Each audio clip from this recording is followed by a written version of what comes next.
अस्सलामुअलैकुम। Welcome to obs and gynaecology.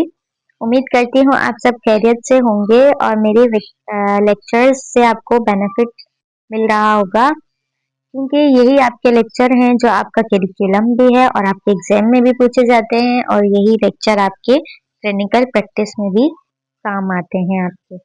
Breast abscess आज का हमारा जो टॉपिक है वो है ब्रेस्ट एब्सिस। एब्सिस किसे कहते हैं? Pus formation. किसी भी लोकलाइज्ड एरिया पर पस फॉर्मेशन का हो जाना एब्सिस कहलाता है। जैसे कि स्किन के ऊपर पीप वाला फोड़ा बन जाता है, उसे एब्सिस कहते हैं। तो ब्रेस्ट के ऊपर जो है, अगर पस फॉर्मेशन स्टार्ट हो जाए ब्रेस्ट के अंदर या ऊपर विजिबल दिखता है, ये टिश्यू के अंदर होता है लेकिन ये विजिबली स्किन पर भी दिख रहा होता है, काफी डीप होता है, तो ये इसे हम फिर ब्रेस्ट एब्सिस कहते हैं। यहाँ आप पिक्चर में देख सकते हैं ब्रेस्ट एब्सिस को। यहाँ पर टिश्यू के अंदर पस फॉर्मेशन हुई हुई है, जो आपको इस तरह से स्किन पे आप देखेंगे तो आपको ये नजर आएगी बिल्कुल क्लियर। तो इस कंडीशन को ब्रेस्ट एब्सिस कहते हैं। Breast abscess localized pus formation into the breast is tissue is called breast abscess। localized कहते हैं स्पेसिफिक किसी एक जगह पर पस फॉर्मेशन को होना ब्रेस्ट टिश्यू में ब्रेस्ट एब्सिस कहलाता है। कॉजेस क्यों है ब्रेस्ट एब्सिस? मेस्टाइटिस हमने जैसे जिक्र किया था लास्ट की वीडियो में। सबसे पहला जो प्रॉब्लम आता है फीमेल को, वो आता है क्रैक्ड और सोर निपल का। क्रैक निपल होते हैं, क्रैक निपल से फिर मदर को जो मिल्क सेक्रेटरी डक्ट्स होती हैं वो ब्लॉक हो जाती है, मदर मिल्क नहीं निकाल पाती, तो वो मिल्क पीछे ही इंगॉर्ज होता रहता है, भरता रहता है ब्रेस्ट में। अगर इंगॉर्जमेंट को मदर ट्रीट नहीं करती तो फिर मदर को मेस्टाइटिस हो जाता है, जो कि ब्रेस्ट टिश्यू की इन्फ्लामेशन या इन्फेक्शन होती है। और अगर मेस्टाइटिस को भी ट्रीट ना किया जाए तो फिर वहां पर पस फॉर्मेशन स्टार्ट हो जाती है, जिसे ब्रेस्ट एब्सिस कहते हैं। तो मेस्टाइटिस मेस्टाइटिस क्या होता है, ये हम लास्ट की वीडियो में अच्छे से डिस्कस कर चुके हैं। अगर आपको मेस्टाइटिस के बारे में पढ़ना है तो आप इसी यूनिट की वीडियो में जाकर देख सकते हैं। मेस्टाइटिस अगर ट्रीट ना किया जाए तो फिर वहां पर ब्रेस्ट एब्सिस हो जाता है। मींस के मेस्टाइटिस में अभी पस फॉर्मेशन नहीं होती, जस्ट इन्फेक्शन और इन्फ्लामेशन हुई होती है। तो अगर उसको मैनेज ना किया जाए तो वहां पस फॉर्मेशन स्टार्ट हो जाती है। डर्टी हैंड्स, मदर के हाथ गंदे थे, क्रैक निपल था, तो गंदे हाथों से जो है माइक्रो ऑर्गेनिज्म निपल्स के जरिए टिश्यू में चला गया और वहां पर एब्सिस कॉज कर दिया। एब्सिस जो कोस करता है वो हमारा एक ही माइक्रो ऑर्गेनिज्म है, स्टेफाइलोकोकस एयूरियस। ये मोस्ट कॉमन कोजेटिव एजेंट होता है एब्सिस के फॉर्म करने का। क्रैक निपल्स, मदर के निपल्स क्रैक थे, मदर ने हाइजीन का ख्याल नहीं किया, स्टेफाइलोकोकस एयूरियस निपल्स के जरिए ब्रेस्ट टिश्यू में चला गया और वहां इसने एब्सिस को कॉज कर दिया। बॉडी में कहीं भी एब्सिस की फॉर्मेशन होती है तो उसका मोस्ट कॉमन जो पॉजिटिव एजेंट जो माइक्रो ऑर्गेनिज्म होता है वो कौन सा है? वो स्टेफाइलोकोकस एयूरियस है। ये आपका एमसीक्यूज है, आपसे एमसीक्यूज में पूछा जा सकता है कि एब्सिस को कॉज करने वाले ऑर्गेनिज्म का नाम बताएं, तो वो स्टेफाइलोकोकस एयूरियस है। तो ये कॉजेज हैं ब्रेस्ट एब्सिस होने के।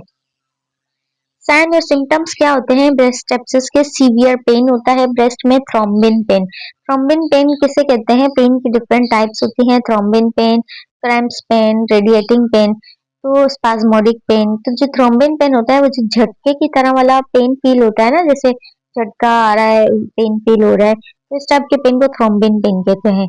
यहाँ जहाँ पस फॉर्मेशन होगी वहां मदर को थ्रोम्बिन पेन होगा। रिगर्स और चिल, इन्फेक्शन है, इन्फ्लामेशन है, तो कपकपाहट और सर्दी लगेगी और फीवर होगा, फीवर विद रिगर्स, कपकपाहट के साथ फीवर होगा पेशेंट को। एक्सिलरी लिम्फ नोड इनलार्ज, तो एक्सिला में लिम्फ नोड होंगे वो बढ़ जाएंगे। क्यों बढ़ेंगे? क्योंकि लिम्फ नोड्स जो वो होते हैं वो हमारे डिफेंस मैकेनिज्म का पार्ट होते हैं। बॉडी में किसी जगह भी जिस तरह हमारी ब्लड वेसल्स पूरी बॉडी में फैली हुई होती है, जिस तरह लिम्फेटिक वेसल्स भी पूरी बॉडी में फैली होती हैं, जिनके अंदर लिम्फ फ्लूइड होता है जो हमारी इम्यून सिस्टम में हेल्प आउट करता है।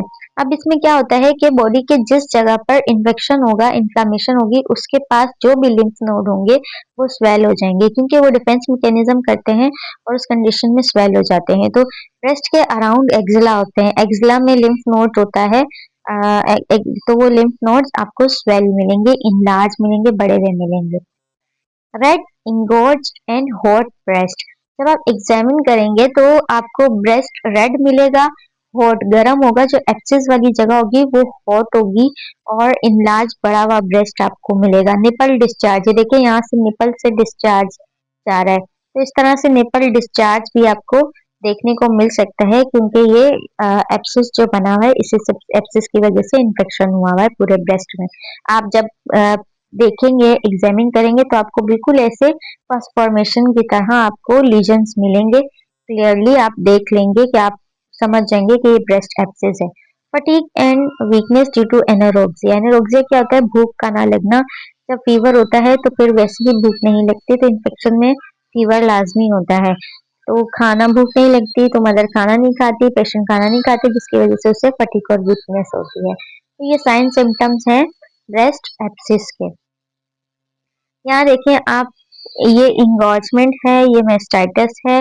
और ये इंगॉजमेंट और मेस्टाइटिस दिखाने का मकसद ये है कि सबसे पहली जो प्रॉब्लम आती है वो इंगॉजमेंट की आती है।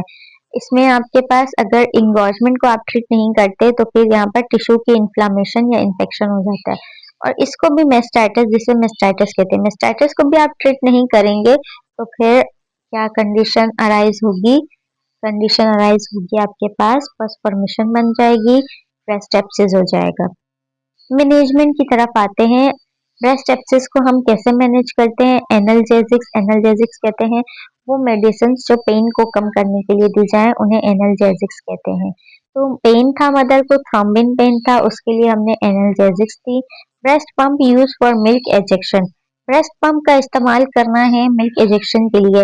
जो एब्सिस होता है वो यूजुअली मेस्टाइटिस और एब्सिस किसी एक ब्रेस्ट को इन्फेक्ट करता है, तो आपने मदर को काउंसलिंग करनी है कि जो इन्फेक्टेड ब्रेस्ट है, मदर हर 2 से 3 घंटे बाद उस इन्फेक्टेड ब्रेस्ट से पंप से मिल्क को निकालती रहेगी, और जो ब्रेस्ट हेल्दी है, एक्टिव है, सेव है, वहां से बच्चे की ब्रेस्ट फीडिंग को कंटिन्यू रखेंगी। सपोर्ट विद ब्रा, ब्रा से सपोर्ट देते रहना है लाजमी, ताकि मदर का पेन रिड्यूस हो। यूज ब्रेस्ट पेड्स, ब्रेस्ट पेड्स मिलते हैं, हमने साइन सिम्टम्स में पढ़ा कि निपल डिस्चार्ज है, तो निपल डिस्चार्ज की वजह से अनहाइजेनिक कंडीशन क्रिएट हो सकती है। आप मदर को एडवाइस करेंगे कि ब्रेस्ट पैड्स मिलते हैं वो उन पैड्स का यूज करें ताकि हाइजीन मेंटेन रहे। इंसिजन एंड ड्रेनेज, इसका देखिए पस फॉर्मेशन बॉडी में कहीं भी हो उसका एक ही ट्रीटमेंट होता है, इंसिजन एंड ड्रेनेज। मीन के वहां पर कट लगाना और अंदर जो भी पस बनी हुई है उस पस को उस टिश्यू से बाहर निकालना। तो आप इंसिजन, और जिसे हम IND कहते हैं, इंसिजन एंड ड्रेनेज आप ऐसे डायरेक्ट नहीं करते, इसका कुछ क्राइटेरिया होता है। Procedure perform according to decoration और creases of direction of lactiferous ducts. अब इसमें क्या होता है? इंसिजन एंड ड्रेनेज, ये आपके पास ब्रेस्ट है ना, ब्रेस्ट का टिश्यू है, यहाँ अंदर लॉब्स बने हुए हैं। अब ये कह रहे हैं कि आप जो इंसिजन एंड ड्रेनेज करते हैं, ये प्रोसीजर आप ऐसे डायरेक्ट नहीं करते, ये आप करते भी नहीं, ये गायनोकोलॉजिस्ट या सर्जन या OT टेक्नीशियन इस तरह परफॉर्म कर रहे होते हैं। अब ये जो इंसिजन एंड ड्रेनेज देते हैं, ये हमारी पूरी बॉडी पर लाइंस बनी हुई थी, आप अपने फिंगर्स पर, हैंड्स पर देखें लाइंस है, आपके बाजू पर लाइंस है, इन्हें हम क्रीजेस कहते हैं। क्रीजेस की जो ब्रेस्ट के ऊपर लाइंस बनी होती है स्किन के ऊपर, तो उन क्रीजेस को और लेक्टिफेरस डक्ट्स जो उसमें होती हैं ब्रेस्ट में, उनको देखते हुए ये इंसिजन दिया जाता है। तो उन डायरेक्शन को देखते हुए, नॉर्मली ब्रेस्ट की जो इंसिजन की डायरेक्शन और क्रीजेस की डायरेक्शन होती है वो वर्टिकल होती है, तो इन क्रीजेस जो डायरेक्शन होगी उसी डायरेक्शन में आप कट लगाते हैं, और लेक्टिफेरस डक्ट्स को भी आपने सेव करना होता है, क्रीजेस को भी सेव करना होता है। और एंटीबायोटिक्स, एंटीबायो हमेशा याद रखना ये बात कि आप डायरेक्ट ब्रेस्ट एब्सिस में कभी भी पेशेंट को एंटीबायोटिक्स नहीं देंगे जब तक आप इंसिजन और ड्रेनेज ना कर लें, क्योंकि अंदर पस बनी हुई, अगर आप एंटीबायोटिक दे देंगे तो वो पस लिक्विड से अंदर सॉलिड हार्ड हो जाएगी। तो सबसे पहले आपने ब्रेस्ट एब्सिस या बॉडी में कहीं भी एब्सिस हो तो उसको ट्रीट करने के लिए आप एंटीबायोटिक देने से पहले पेशेंट को जो है इंसिजन एंड ड्रेनेज करवाते हैं, मीन्स के उसे कट लगाकर अंदर से पूरी पस को बाहर निकालते हैं, देन आप पेशेंट को एंटीबायोटिक एडवाइस करते हैं। ये देखें यहाँ पर आपके पास ये प्रोसेस पूरा दिखाया हुआ है इंसिजन एंड ड्रेनेज का। ये ब्रेस्ट एब्सिस की कंडीशन ऊपर शो की हुई है और ये आपके पास सर्जिकल प्रोसीजर है जिसमें क्रीजेस के अकॉर्डिंग क्रीजेस देखिए सबकी बॉडी पर डिफरेंट क्रीजेस होती हैं। आप अपने हैंड्स को अपने आर्म्स को दूसरों के हैंड आर्म से कंपेयर करें, आपकी क्रीजेस की डायरेक्शन चेंज होगी। इस तरह से कट लगाकर अंदर से पस फॉर्मेशन को निकाला जाता है। जब पर पस फॉर्मेशन निकल जाती है देन पेशेंट को एंटीबायोटिक का रखते हैं। ये आपके पास जो है एब्सिस की वर्जन बहुत बुरी बहुत पेनफुल कंडीशन है, इसीलिए कहते हैं अगर मदर को सोर निपल हो जाए या इंगॉर्जमेंट हो जाए उसको वहीं पर ही रोक लिया जाए, ट्रीट कर लिया जाए ताकि यहाँ तक के लिए नौबत ना आए। ये था आपका आज का टॉपिक ब्रेस्ट एब्सिस जो हमने पढ़ लिया। मिलते हैं नेक्स्ट वीडियो में। अल्लाह हाफिज।